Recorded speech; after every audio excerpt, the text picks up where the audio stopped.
যারা মুভি দেখতে যাচ্ছি একা।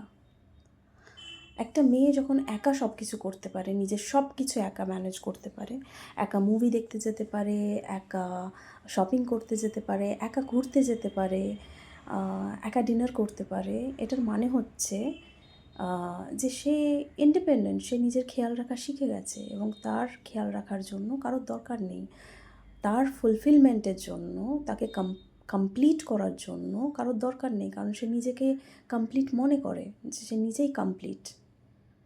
এর উপরে যদি কিছু পাওয়া যায় তো সেটা addition, extra benefit, add on. কিন্তু সেটা যদি না থাকে, কারোর সাথ যদি আমি না পাই, তাহলেও আমার কোনো প্রবলেম নেই, কারণ আমি আমার সব কিছু নিজেই করতে পারি এবং আমি আমাকে খুশি রাখার জন্য কারোর দরকার নেই। আমি নিজেই নিজেকে খুশি রাখার জন্য সব কিছু করতে পারি। ইয়েস, সব কিছু।